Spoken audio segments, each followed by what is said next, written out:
Jy luister na RSG Geldsake met Moneyweb potgoeie met gasheer Ryk van die Kerk.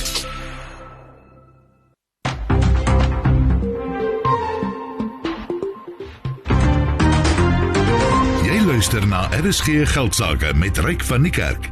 Jou betroubare bron vir sake en beleggingsinsigte. Goeienaand en hartlik welkom by vanaand se program. Die internasionale betalingsgroep Mastercard het 'n minderheidsbelang in MTN se finansiële dienstemaatskappy gekoop.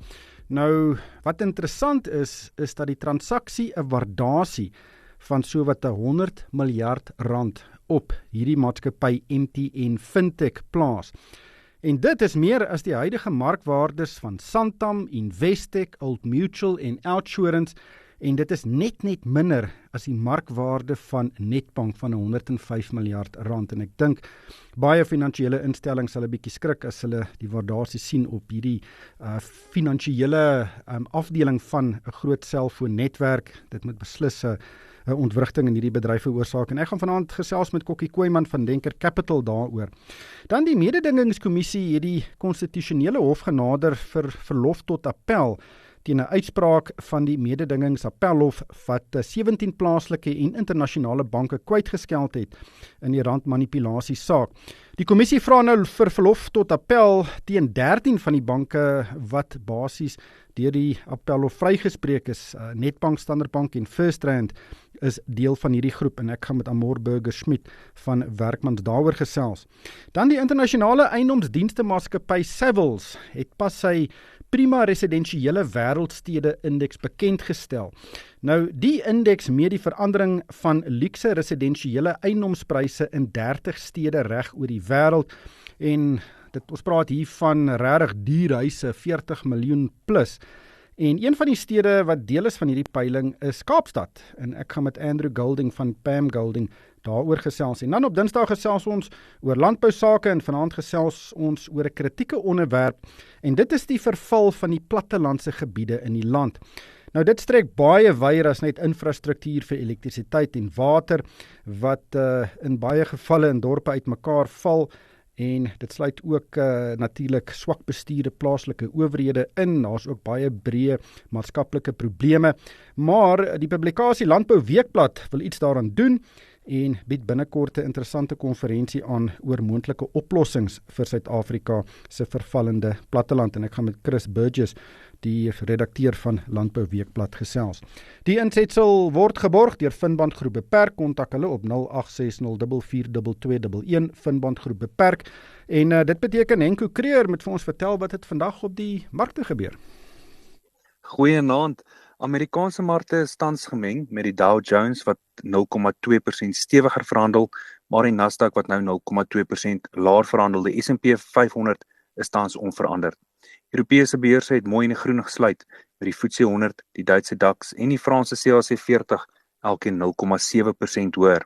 Ook hier by ons, die JSE het vandag 0,7% stewiger gesluit op 74.559 punte. Die nywerheidsindeks sluit 1,2% hoër, die hulpbronindeks 0,7% stewiger en die finansiële indeks sluit 0,5% hoër. Naspers en Prosus het 'n goeie dag gehad, elkeen 3,5% stewiger aan die einde van die dag, en Anglo het vandag 2% gewen. Maar British American Tobacco en AB InBev het elkeen 1% teruggesak. Ander maatskappye wat 'n bietjie meer as net 1% verloor het vandag was Montauk wat 9% laer gesluit het.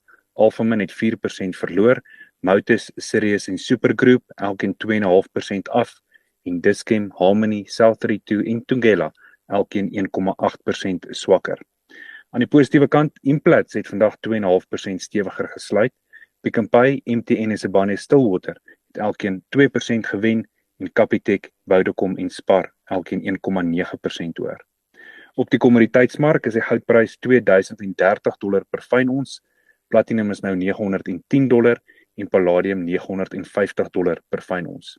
Brent ruolie staan nou op $78.40 per vat. En as ons kyk na die wisselkoers, het die rand 'n bietjie veld gewen vandag, staan nou op R18.87 teenoor die Amerikaanse dollar, R23.75 teenoor die Britse pond, R20.28 teenoor die euro en R12.28 teenoor die Australiese dollar.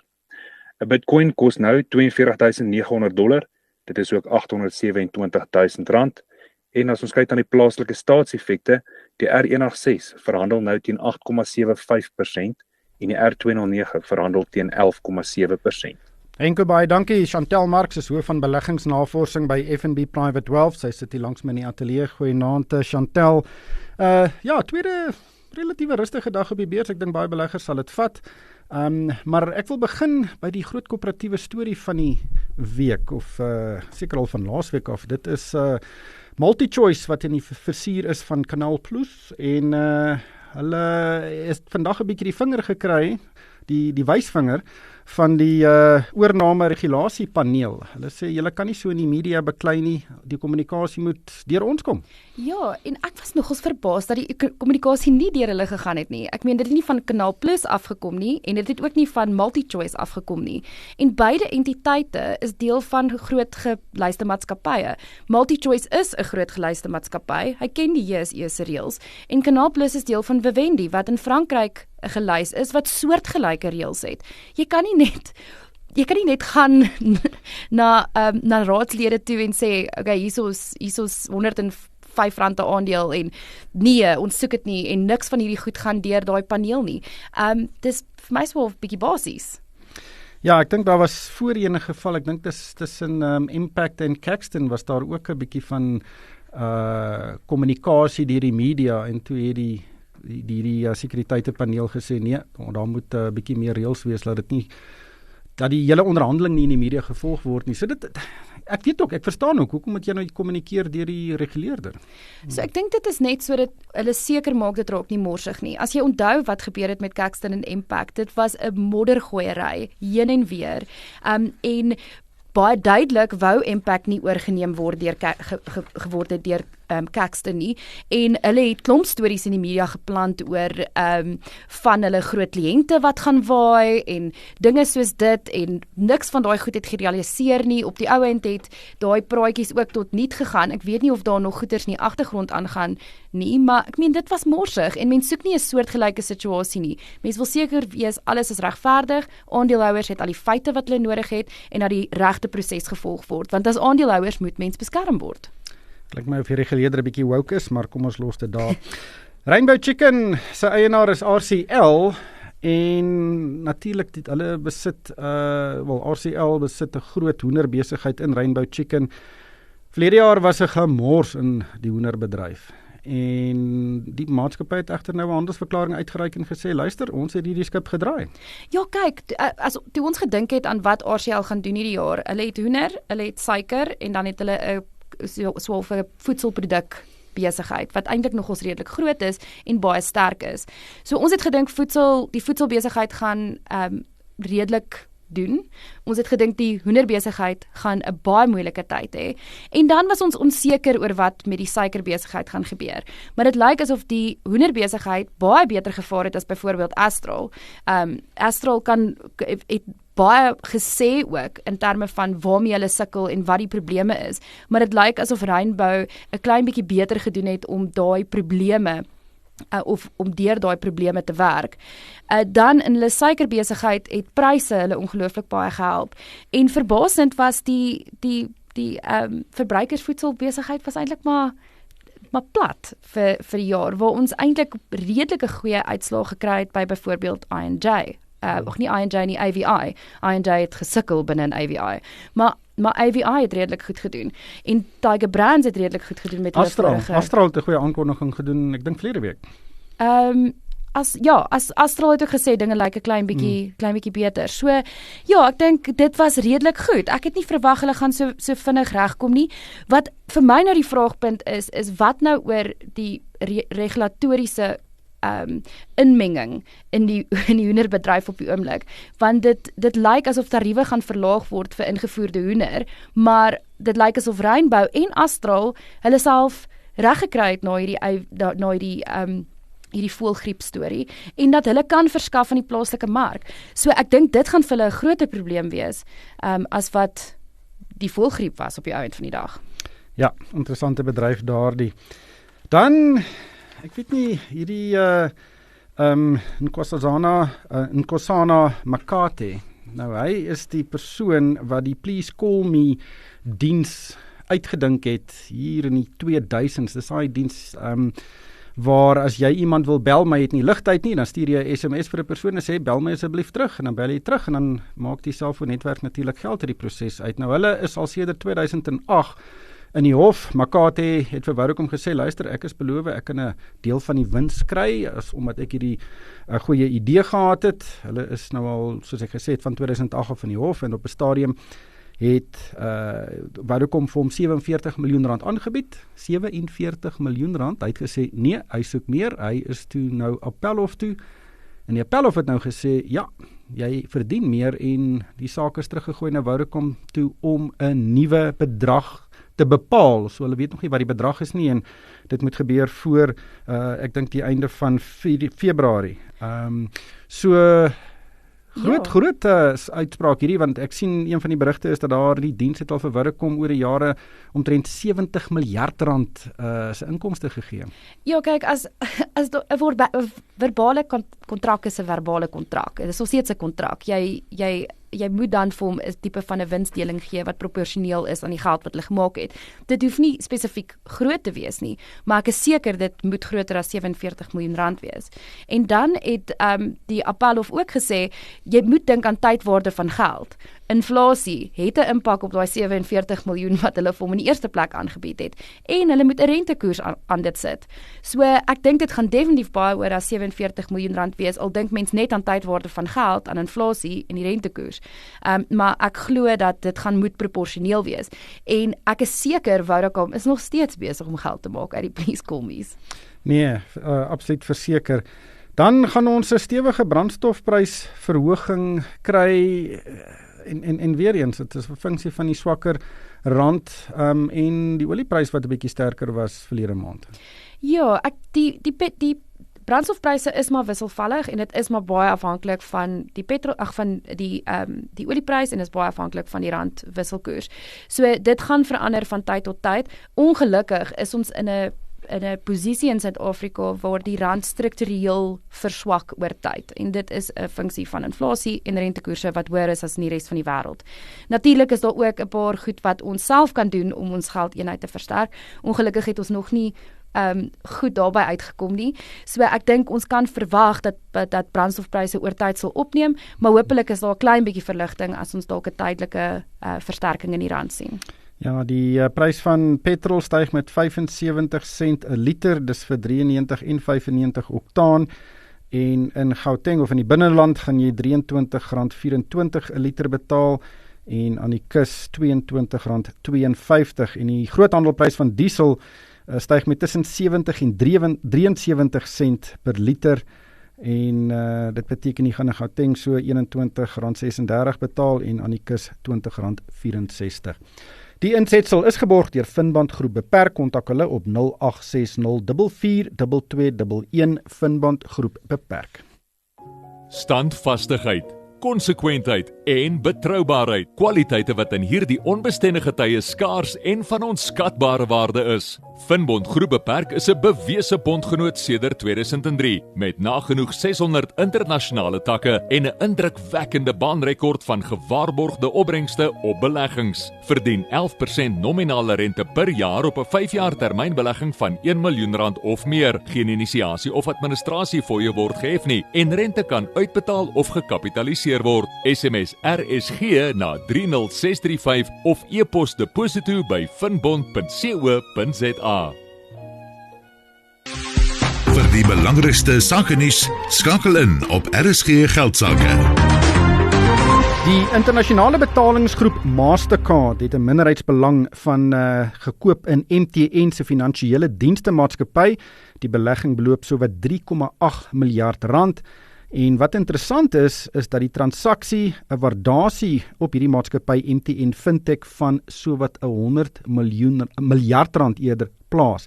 Nou die transaksie is daarop gemik om MTN se finansiële dienste besigheid uit te brei en te help ondersteun. En MTN is reeds besig om Flix finansiële produkte aan sy 290 miljoen kliënte uit te rol. Hulle doen sake in 20 lande. Nou die groep het reeds aan die einde van 2022 70 miljoen gebruikers van sy MTN Money slimfoon toepassing gehad en 13,4 miljard se transaksies is reeds verwerk en die waarde daarvan 4,4 triljoen rand. Nou die 100 miljard se waarde wat die transaksie op MTN Fintech plaas is wesentlik as dit met die finansiële instellings in Suid-Afrika vergelyk word. Santam se markwaarde byvoorbeeld staan op 33 miljard rand. Investec op 36 miljard. Old Mutual staan op 60 miljard rand, Outsurance op 64 miljard en Netbank op 105 miljard rand. Kokkie Kooiman is van Denker Capital, hy is op die lyn. Kokkie, baie welkom by die program. Wat dink jy daarvan as 'n selfoongroep se finansiële dienste afdeling basies op dieselfde vlak as Netbank gewaardeer word, een van ons grootste banke? Ja, nee, Ryk, is baie interessant en ek het al geleer om nie altyd te sê die mark is dom nie. Maar goed onthou, 'n mark plaas die waarde op toekomstige verdienste strome. En wat die mark eintlik basies hier sê is dat MTN en veral die fintech gedeelte dan het 'n baie groot potensiële kliëntenetwerk wat baie sterk kan groei, en terwyl dit eintlik sê dat veral dan jou bankwese in Suid-Afrika, nou versekeraars se groei is beperk. Daar is net soveel kliënte en dit is 'n baie sterk kompetisie tussen al daai handelsmerke wat jy genoem het, en dus dit beïnvloed die marges en die groei, en terwyl jy weet jou fintech besighede hier, en ons sien dit ook Brasilië en Indië en China het baie sterk groeipotensiaal, veral as ons Afrika ook insluit. So ek kan verstaan hoekom Mastercard bereid is om hiervoor te betaal.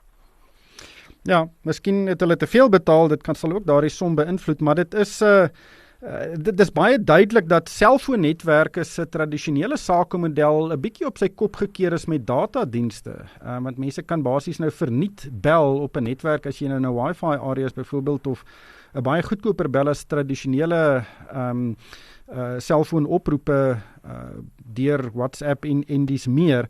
En hulle diversifiseer nou baie aggressief in ander markte en finansiële dienste is een van hulle, en natuurlik het MTN 290 miljoen mense, dit is 'n groot kliëntebasis, en as hy nog mense in sy ekosisteem kan intrek, kan dit op die langtermyn 'n baie interessante ontwikkelende bedryf wees wat finansiële instellings, tradisionele instellings raak, nie waar nie? Ja, ek meen daar's 'n tegniese term in Engels praat van die flywheel effect. So jy dink aan die wiel wat draai. So hoe meer produkte, of eers jy wil die wiel of hoeveelheid kliënte vermeerder, en hoe meer kliënte jy het met dieselfde lae kostebasis, hoe groter word jou wins, maar dan tweedens geleidelik wil jy ook al meer produkte daarby sit.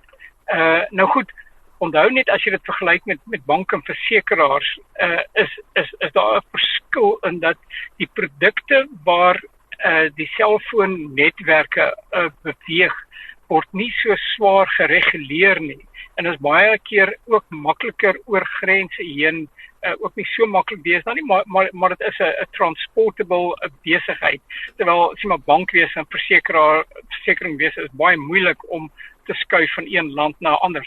Maar daar is 'n aantrekkingskrag in as jy eers 'n hoeveelheid kliënte het, om dit dan te groei en die wins dan sodoende te verhoog. Onthou ook net een ding, en ek seker ons sal nou daarby uitkom, maar baie van die transaksies is natuurlik 'n lae waarde transaksies. So jy moet baie van hulle doen. So jou stelsel moet baie goed wees. Ja, absoluut. Maar dink jy daar's dalk 'n selfoonbank, maar 'n volwaardige, sê maar 'n MTN bank of 'n Vodacom bank op die horison wat baie meer direk met die bestaande banke gaan meeding? Ja, onwaarskynlik. Veral in China het Alibaba en van die ander spelers, Tencent, het dit ook probeer, en daar het die reguleerder het sterk ingegryp. Onthou, bankwese word baie sterk gereguleer, veral aan die deposito kant. En nou goed, om om te leen, moet jy deposito's kan neem of op 'n ander manier moet jy finansiering kry.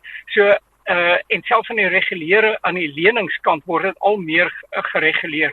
So sover het jou selfoonnetwerke en ander finansiële dienste maatskappye of wat aan die rand staan, gehuiwer om direk in so swaar gereguleerde industrie betrokke te raak.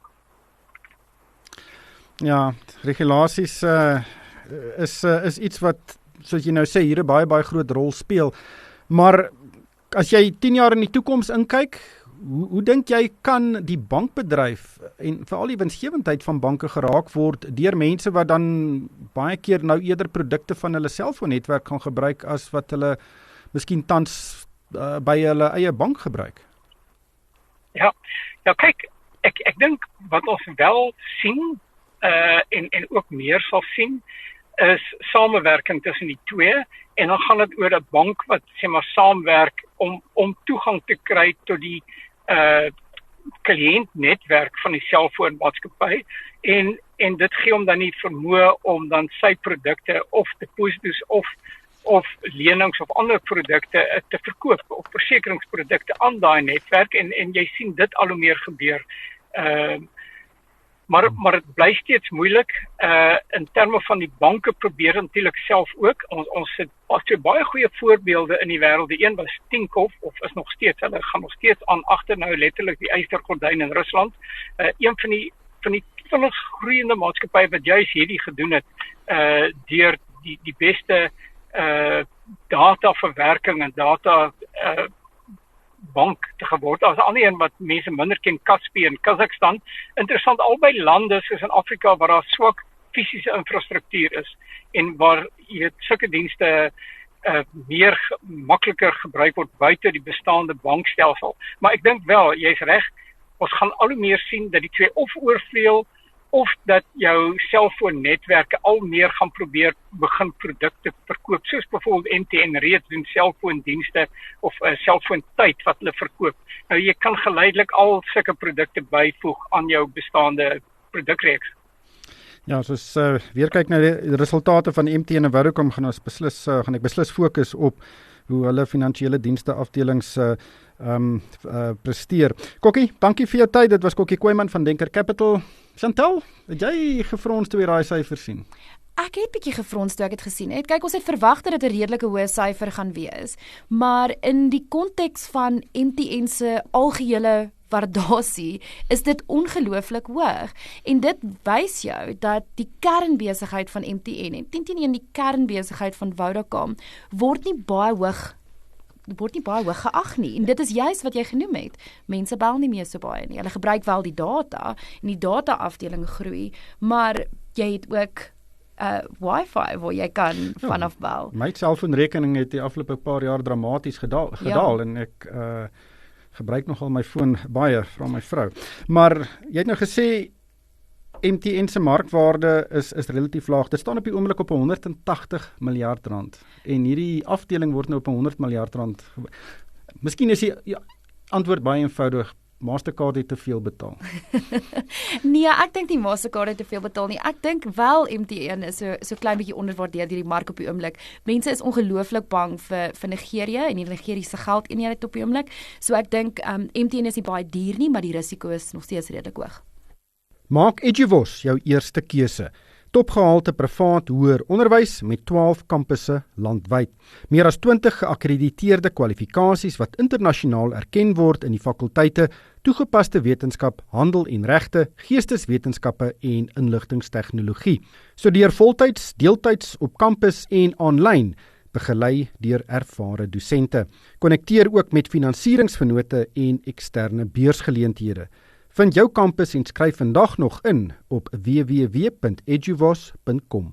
Eduvos, jou opvoeding, jou toekoms. RSG Geldsake met Moneyweb. Elke week saand tussen 6 en 7. Die mededingingskommissie het die konstitusionele hof genader vir verlof tot appel teen 'n uitspraak van die mededingingsappelhof wat 17 plaaslike en internasionale banke kwytgeskeld het in die randmanipulasiessaak. Die mededingingsappelhof het onder meer gevind dat die kommissie nie die jurisdiksie het om buitelandse banke te vervolg nie. Die 17 het deel gevorm van 'n groep van 28 wat die mededingingsowerhede wil vervolg op klagte dat hulle tussen 2007 en 2013 saam gesweer het om die wisselkoers te manipuleer. Die kommissie vra nou vir verlof tot appel teen 13 van hierdie banke wat basies vrygespreek is en dit sluit in Nedbank, Standard Bank en FirstRand. Amor Burger-Schmidt is op die lyn, sy is van die prokureursgroep Werkmans. Amor, baie welkom by die program. Dis die storie van Suid-Afrika. As jy verloor in die hof, dan appeleer jy en as jy jou saak verloor in die appelhof, dan gaan jy konstitusionele hof toe. Dink jy die kommissie het 'n saak? Nancy Ryk, ja inderdaad, daar's baie prosesse en ek dink oor die algemeen kan dit mense gefrustreerd laat want hulle voel of sake nooit afgehandel word nie, maar ek bedoel dit is die robuuste regstelsel wat ons het en as ons kyk na die mededingingsraad, ek dink nie hierdie is 'n verrassing vir enige een in wat betrokke is by die aangeleentheid en spesifiek op mededingingsreg fokus nie. Almal het maar verwag dat die mededingingsraad sal voortgaan en appel aanteken. En as jy vir my vra, dink ek hulle het 'n saak, moet ek dit soos volg antwoord dat ek wil ons weet daar is nou verskeie fluitjieblasers wat aan die mededingingsraad inligting gee. En hulle moet in hulle klagstaat 'n saak uitmaak ten einde dit voort te vat. So ek bedoel is dit dan nou maar die spreekwoordelike waar daar rookie trek is daar 'n vuurtjie, maar daar is definitief iets aan die gang wat hulle ondersoek Ryk en dit is die aangeleentheid wat hulle nou al vir al die jare dryf deur al die regsprosesse wat regmatig aangehoor moet word. Ja, absoluut. Wat is hulle grondwetlike saak wat hulle nou voor die konstitusionele hof plaas? Want die hof, baie mense sien die konstitusionele hof miskien as 'n appelhof van die appelhof, wat dit natuurlik glad nie is nie. Ja, die konstitusionele hof is ons hoogste hof en die laaste instansie wat jy op enige aangeleentheid kan nader. Maar ja, dit is inderdaad so dat daar sekere beginsels is wat so aansoek dryf. En as ons nou kyk na hierdie saak wat die mededingingsraad voorhou, as ons net van 'n publieke belang perspektief daarna kyk, is daar 'n geweldige groot publieke belang wat na oorweeg moet word om te kyk maar tot watter mate is die bevolking in Suid-Afrika en dan die finansiële stelsel en die ekonomie van die land benadeel. En dis deels van hoekom die mededingingsraad so passievol hierdie saak voordryf.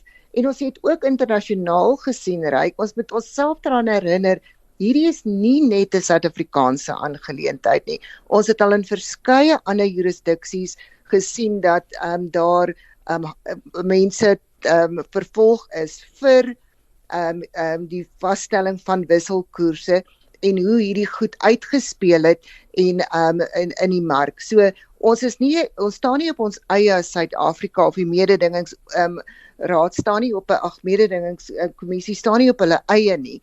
Hulle volg baie wat al internasionaal gebeur het. Was daar al 'n mededingingssaak wat in die konstitusionele hof geëindig het? Ja, inderdaad. Ek bedoel dit is nie die eerste saak nie. Hierdie is weliswaar 'n baie belangrike saak. As ons kyk na en ek bedoel ons konstitusionele hof het al baie ingewikkelde uitsprake gelewer met betrekking tot mededingingsreg. Jy weet, dit is 'n baie interessante konsep, want ons het die mededingingsappelhof, wat dan nou regters het, wat diepsporig al geloop het in mededingingsreg en wel ervare is in mededingingsreg. En ek dink dit is baie keer kritiek wat gerig word teen die konstitusionele hof, want daar sit ons weliswaar met uitstekende regters, maar nie baie van hulle het nou al ondervinding in mededingingsreg nie, want ek bedoel van mededingingsreg is op 'n manier 'n anomalie, want daar's altyd reg, maar daar's ook altyd ekonomie betrokke. Nie soseer in hierdie geval nie, want as ons kyk na karteloptrede, dan is dit doeteenvoudig die wet wat toegepas word met betrekking tot die vervolging van karteloptrede. Maar dit is deel van die vraagstuk wat ons hiermee gekonfronteer word, Ryk, is of daar 'n oorhoofse samespanning tussen al hierdie banke was. En die tyd sal ons nou leer of dit bewys sal word. Nou, die mededingingskommissie het nogal deurgeloop in die mededingingsappel of uitspraak. En baie mense het gesê dat dit baie sleg gereflekteer op die kommissie. Hoe dink jy hanteer die kommissie hierdie saak sedert hy nou daarmee begin het hier rondom 2016, 2017? Kyk, ek sou meen die feit dat daar al 'n ronde was waar die hof nou vir die mededingingsraad gesê het of die kommissie gesê het, gaan terug, gaan sit agter 'n tafel en stel 'n behoorlike klagstaat op. Was in 'n manier 'n baie slegte oomblik, sou ek voorstel, en graag wou sê vir die mededingingskommissie om 'n klagstaat, 'n behoorlike klagstaat is op daai stadium voorgevra te moet bymekaar sit. Ek bedoel, dit is 2 stappe vorentoe en 1 stap terug met hierdie aangeleentheid van waar hulle begin het in terme van die aanvanklike groep banke wat aangekla is, toe 'n menigte bygevoeg. Toe is daar doeteenvoudig deur die banke gesê, maar ek wil ons kyk na 'n klagstaat, maar niemand op aarde weet wat ons eintlik moet pleit nie. Wat is die klagte teen ons en hoe moet ons onsself verdedig? Nou daar het hulle nou 'n spreekwoordelike tweede byt gekry aan die appel om dan 'n verdere klagstaat daar te stel, maar waar ons nou ook staan met die laaste uitspraak teen hulle is die geval van daarop gesê is, maar julle wil banke vervolg wat die houermaatskappye is. En ek bedoel, hoe ver, jy kan nie die net so ver gooi in span soos wat jy nou wil as 'n mededingingsautoriteit nie. Ek bedoel, daar is sekere reëls wat dit tog beïnvloed en vir jou leiding gee daar rondom. Ek dink een groot punt, Ryk, wat ons net aan die luisteraars ook dalk moet verduidelik is, as ons kyk na jurisdiksie en of die mededingingsraad jurisdiksie het om die banke te vervolg, is dit nie bloot 'n vraag of jy 'n geregistreerde maatskappy in Suid-Afrika is nie, of jou domicilium in Suid-Afrika is nie. Daar's ook 'n effektoets wat toegepas word deur die mededingingskommissie, en dit is spesifiek voor voorsiening gemaak in die wet om te kyk, is daar sekere optrede wat 'n effek het in Suid-Afrika, en derhalwe is dit waarna die mededingingskommissie kyk om nou soveel banke en dan nou buitelandse banke te vervolg in hierdie aangeleentheid. Amor, baie dankie vir jou tyd. Dit was Amor Burger-Schmidt van Werkmans. Chantal, wat is jou siening hieroor? Ja, ek dink dis bitter interessant, en ek dink mens moet 'n goeie saak voorsit voordat jy eintlik na die hof toe gaan en voordat jy eintlik hierdie goed probeer beklei, of 'n punt probeer bewys of 'n uitkoms op dit kry. So ja, ek dink dit gaan maar Ek dink dit gaan 'n lang storie word. Ek dink dit is klaar 'n lang storie. Ja, die oortredings is tussen 2007 en 2013. Ja. Dit is meer as 10 jaar gelede. Ja, en hierdie saak gaan seker nog steeds 'n hele paar jaar wees. Ek kan nou net dink as 28 banke se, of ek seker nou nie meer 28 nie, maar omtrent 24 banke se regslei in een kamer sit, gaan dit nogal 'n beknopte affære wees. RSG Geldsake met Moneyweb, jou betroubare bron vir sake en beleggingsinsigte. Die residensiële eiendomsmark in Suid-Afrika is al vir 'n hele paar jaar onder geweldige druk. Eiendomspryse het oorwegend stadiger as die inflasiekoers gestyg, wat beteken dat huispryse in reële terme goedkoper word. Die internasionale eiendomsdienste maatskappy Savills het pas sy prima residensiële wêreldstede-indeks bekendgestel, en die indeks meet die verandering van luukse residensiële eiendomspryse in 30 stede reg oor die wêreld, en een van hierdie stede is Kaapstad. Die indeks wys dat die waarde van hierdie residensiële eiendomme in hierdie 30 stede verlede jaar met gemiddeld 2,2% gestyg het. Die pryse van eiendomme in die Kaap het egter met 3,1% toegeneem, Dit is nominale stygings wat beteken inflasie word uitgesluit. Nou Suid-Afrika se inflasiekoers was verlede jaar sowat 6%, so dit beteken dat selfs hierdie duur eiendomme in reële terme goedkoper geword het. Andrew Golding is op die lyn. Hy is die uitvoerende hoof van Pam Golding. Andrew, thank you so much for your time tonight. Just exactly, what is a prime residential property? Rick, I think it's a very difficult thing to define accurately, but essentially it refers to the top end of residential markets around the world, and particularly in this case from a Savills point of view in terms of cities around the world. It refers to, I suppose, the top 1 or 2% of those markets wherever they happen to be. But these are the top 40 million plus type of properties, I would assume. In terms of what's been happening in Cape Town and the Western Cape generally, there has been an exponential increase in what we would define as the top end of the market. So not that long ago, 50 million was the ceiling. Then 100 million became the ceiling. And now around about 200 million is probably where the ceiling is in certain very select properties in the Western Cape and Cape Town in particular. The 3.1% growth achieved, this is in the capital value, it's pretty much in the middle. You know, if we exclude the inflation rate in South Africa, many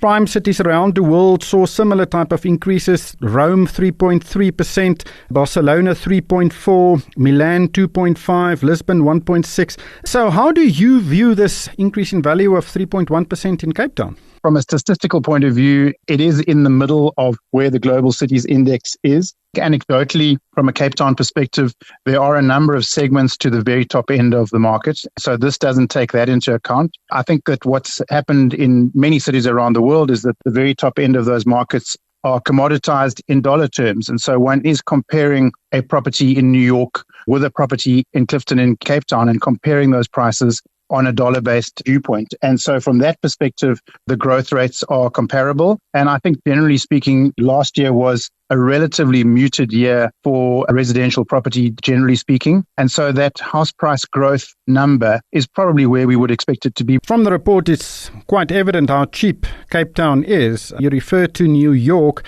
Now, a square meter of such properties go for around 480,000 Rand in New York, and in Cape Town it is around 46,000 Rand. But I would assume that is a function of the exchange rate. It's a function of the exchange rate. It's a function of the fact that we are a Rand-based economy and that the overwhelming predominance of transactions that takes place in South Africa are South Africans to South Africans. But nevertheless, there is a small segment of our market which is effectively attracting foreign interest, and where Cape Town is perceived to be firstly extremely attractive, both from the point of view of what it offers, but also in terms of a comparable price number. And for years, we've worked on a relative comparison of around 10 times. So a property in, whether it's Paris or New York or London, is generally speaking, if one is able to compare apples with apples, around about 10 times as cheap or as expensive, depending on which way you look at it. You refer to South Africans buying many of these properties. Obviously, this survey is aimed at an international perspective. What is the demand for these properties from foreigners like?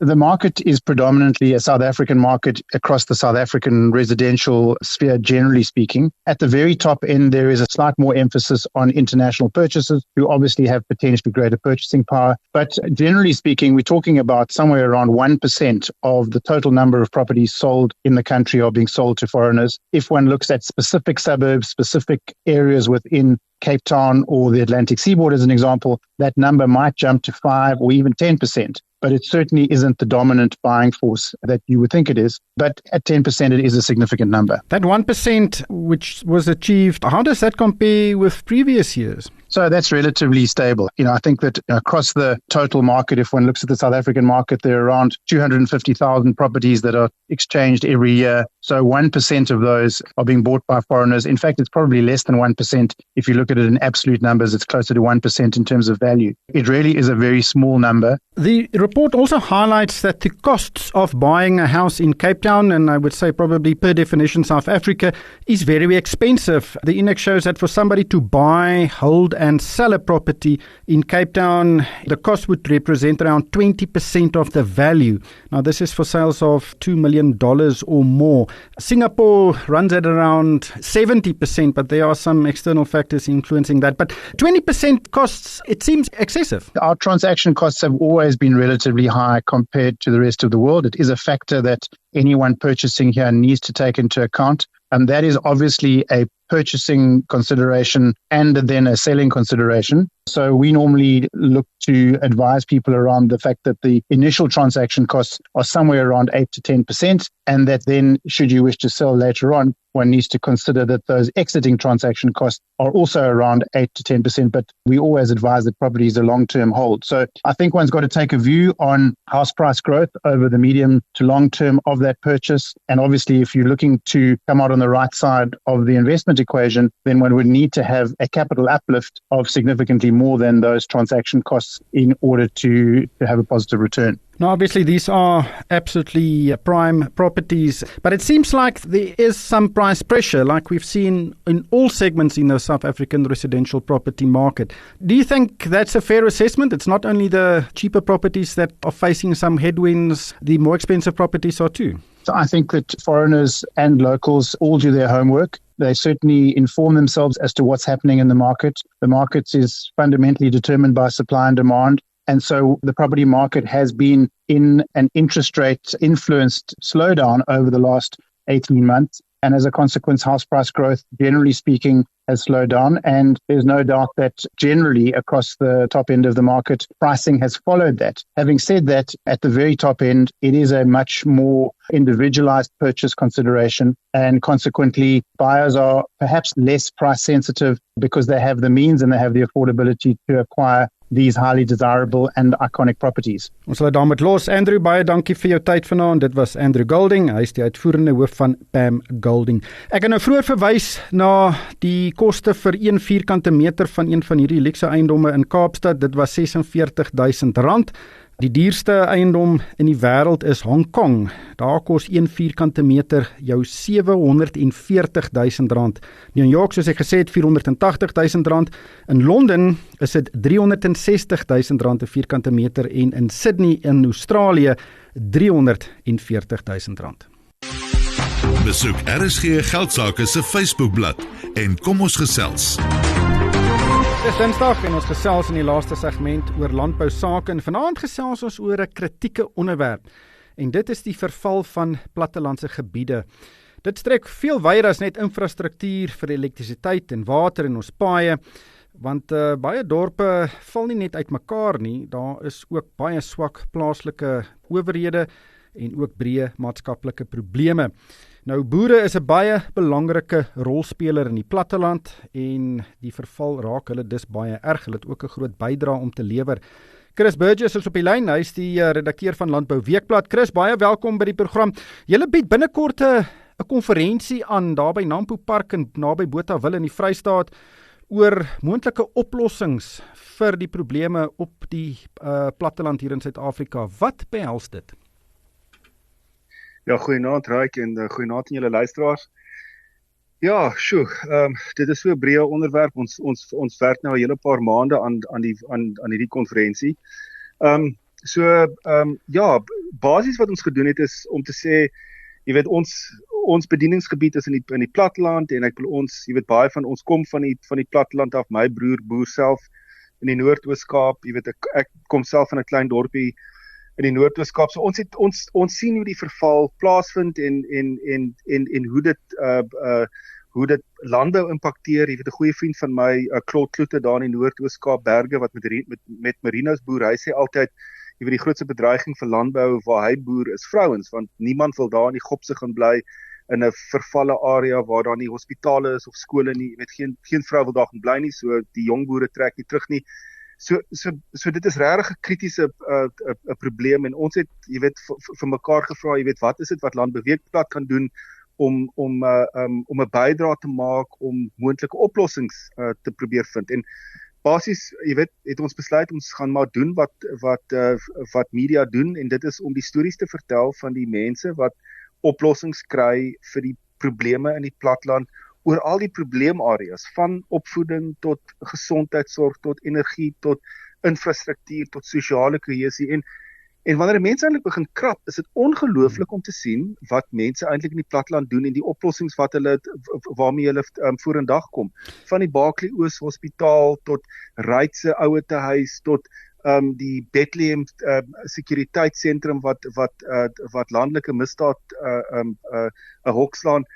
So die gedagte is om 2 dae by Nampo Park in Botawil wat die basies die tempel van landbou is, by mekaar te kom en so 60 sprekers te hê oor 2 dae wat elkeen inkom en 10 minute kry om hulle storie te vertel, wat die probleem is, hoe hulle dit aangespreek het, wat die oplossing is en wat se impak hulle gemaak het. En hooplik na die 2 dae gaan mense redelike oplossing oor al die probleemareas in die platteland hê vir wat in die platteland gebeur. En die mense gaan ook bietjie met mekaar kan praat en bietjie momentum bou. Ja, ek het nou ook al gekyk deur julle lyssprekers, daar baie interessante mense, maar jy miskien 1 of 2 net gevalle studies van wat al iewers gebeur het wat regtig 'n positiewe uitkoms gehad het en nog steeds het. So natuurlik daar's Frankfurt, die baie bekende voorbeeld van die Frankfurt gemeenskap wat besluit het om hulle eie sonplaas op te rig om die dorp met elektrisiteit te voorsien. En ek gaan nou nie aan al die detail ingaan nie, maar dit is 'n ongelooflike voorbeeld van 'n gemeenskap wat het gesê het, weet jy, ons gaan die grootste probleem wat ons moontlik het, gaan ons tromp oploop en 'n oplossing vir kry. Jy weet, ene wat ek ook dink so ongelooflik is in Prieska. Jy weet, hulle het 'n klomp boere daar, hulle het een van hulle vriende was uit die dag met hulle motorfietsse, het baie seer gekry en hulle het net, jy weet, hulle was net gelukkig om hom by 'n hospitaal betyds te kry. Toe besef die boere, maar weet jy, ons het 'n kliniek op die dorp en daar nodig. Jy weet, in geval iets regtig sleg gebeur, moet ons mense kan help. En toe het hulle 'n kliniek opgesit. Hulle het 'n dokter gaan soek in Port Elizabeth.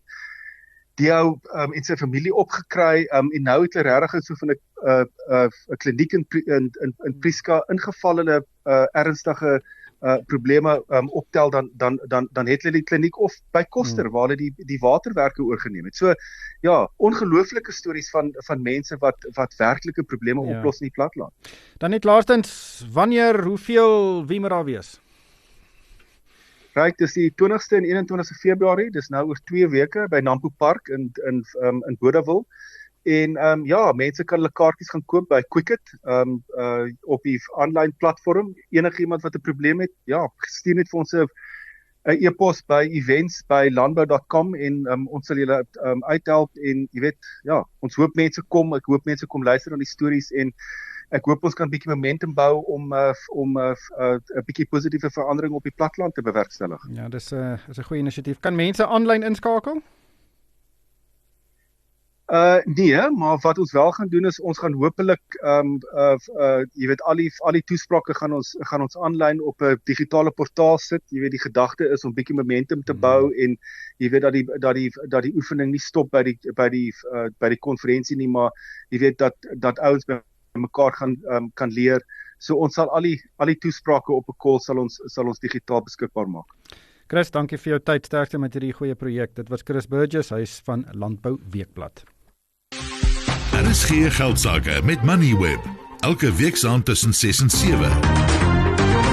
Chantel, net vir ons groet, die pensioenfondsbedryf wag nou al baie lank vir die finale wetgewing en regulasies oor die inwerkingstelling van die sogenaamde 2-pot stelsel. Nou, die stelsel stel voor dat mense tot 1/3 van hulle aftreegeld kan onttrek sonder om te bedank, en dan die oorblywende 2/3 sal dan in 'n pot ingaan wat hulle net kan kry wanneer hulle aftree. Mense sal ook tot 'n maksimum van R30,000 van hulle aftreegeld kan onttrek wat hulle reeds gespaar het voordat hierdie stelsel nou in werking tree. Maar dit lyk nou of daar nog 'n verandering op die tafel is. En dit is vandag uitgekom tydens 'n voorlegging van die tesourie in die parlement. En dit is dat die regering dalk daarna kyk dat as jy jou werk verloor, dan kan jy ook 'n bietjie kry van daai 2/3 wat jy eers op aftrede sou kry, dat jy dit vroeër ook toegang daartoe kan kry om mense nou te help wat hulle werk verloor het. Dit geld nie vir iemand wat bedank nie. So dit is nou nog 'n sterkie aan hierdie twee-potstelsel. Ja, dis redelik interessant en ek dink dit maak sin, want ek dink dit is soms ongelooflik moeilik om terug op jou voete te kom as jy jou werk verloor. Dit gaan dalk 'n rukkie vat om 'n nuwe werk te kry. Dalk het jy op 'n vorige geleentheid toe jy werksirriteit gehad het jy dalk daai 1/3 het jy bietjie gebruik gemaak van daai 1/3 en nou is die nood groot. Die lewensonkoste is daar en ek dink dat as mens hierdie geld het, moet jy op 'n manier toegang tot dit kan hê as jy in 'n situasie is waar jy regtig desperaat is en jy jou werk verloor het. Ek dink die krisis met dit is net, hoe bepaal jy dat iemand nie dalk as prins hulle werk verloor, sodat hulle nie meer hoef te werk nie, want ek dink mens moet dit ook in ag neem. Ja, dit is eintlik 'n interessante herskikking van ons hele pensioenfondsbedryf, maar op die oomblik kan jy bedank en al jou geld vat. Ten minste met hierdie twee-potstelsel sal daar dan iets wees as jy die eendag aftree. Ja, want die probleem is dat dit raak die staat se probleem as jy nie geld het vir jou aftrede nie. As jy in die knyp is en jy het al jou geld uitgeleef in jou vroeë aftrede. As 'n ou mens is jy dan arm en afhanklik van die staat en dis eerstens tragies en tweedens dit is dit maak 'n groot impak op ons fiskus wat al klaar groot probleme het. Gaan ook 'n groot impak hê op die pensioenfondsbedryf. Ek dink die administrasie gaan dramaties meer wees, maar kom ons kyk eers wat gebeur. Daar moet nog baie water in die see loop. Chantel, dankie vir jou tyd. Dit was Chantel Marx, sy is hoof van beleggingsnavorsing by FNB Private Wealth. Luisteraars is welkom om na potgoeie van vanaand se onderhoude te luister. Dit sal so 'n rukkie beskikbaar wees by moneyweb.co.za en ons slimfoon toepassing. En daarmee groet ons van Palesse Matlala, Pieter Botha en Kokreer en vir my Ryk van die Kerk. Dankie vir die saamluister. Jy het geluister na RSG Geldsake met Moneyweb potgoeie elke weeksdag om 7 namiddag. Vir meer Moneyweb potgoeie, besoek moneyweb.co.za of laai die toepassing af en volg Moneyweb News om dagliks op hoogte te bly.